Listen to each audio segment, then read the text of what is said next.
श्री सद्गुरू ब्रह्मचैतन्य गोंदवलेकर महाराज यांचे 28 मेचे प्रवचन. प्रपंच देवाचा मानून करावा. अमुक एक हवे किंवा अमुक एक नको असे न वाटणे याचे नाव वैराग्य. संकटकाळी हे संकट नसावे असे न वाटता परमेश्वराचे स्मरण असावे आणि त्याच्याजवळ हे मागावे की देवा, मला तुझ्याजवळ काहीही मागण्याची इच्छा देऊ नको. देहाला मुद्दाम कष्ट देऊ नयेत, पण जेव्हा ते आपोआप येतात तेव्हा मात्र ते आनंदाने सोसावेत. पुरुरव्याने दुष्कृत्य केले आणि त्यामुळे त्याला वैराग्य प्राप्त झाले, तेव्हा त्याला दुष्कृत्य म्हणावे की सत्कृत्य? तरीही वैराग्य प्राप्तीचा वास्तविक हा काही मार्ग नव्हे हे खरेच. आपण शास्त्राविरुद्ध कर्म करू नये. दुसऱ्याने केले तर नावे ठेवू नये. न जाणो परमात्म्याची इच्छा असेल तर त्यातूनच चांगले होण्याचा संभव आहे. प्रपंच मिथ्या मानावा आणि जो मिथ्या तो बरा असे वाटण्यात काय अर्थ? तो जसा असेल तसा असू द्यावा.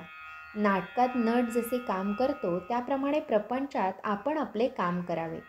तुमचा परमार्थही तुमच्या स्वाधीन नाही. सद्गुरूच तो तुमच्याकरिता करीत असतात. तेव्हा तुम्ही कशाचीही काळजी करू नये. जे होईल त्यात आनंद मानित राहावे. सद्गुरू दर्शनाने पूर्वकर्मे पापे जळून जातात. तुमची पुढची काळजी सद्गुरू घेतात. तेव्हा पाठीमागची आठवण काढीत बसू नये आणि काळजी करू नये. समाधानात आणि आनंदात असावे. प्रपंच देवाचा मानून अभिमानरहितपणे तो करणे हा परमार्थ.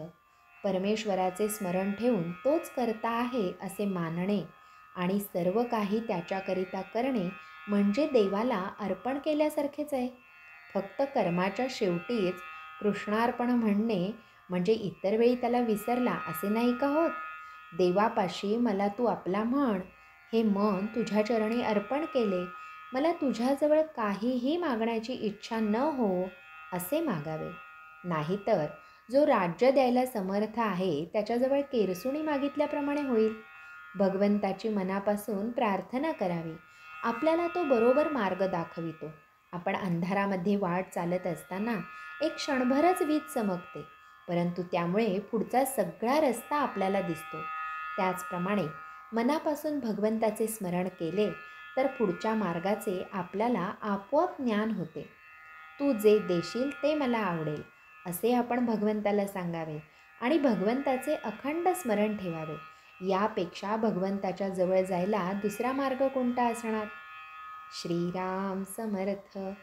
ज्याच्या प्रपंचामध्ये पाठीराखा परमात्मा आहे त्याचा तोच परमार्थ होतो. ज्याचा पाठीराखा अभिमान आहे तो प्रपंच समजावा. श्री सद्गुरू ब्रह्मचैतन्य गोंदवलेकर महाराज की जय. जय जय रघुवीर समर्थ.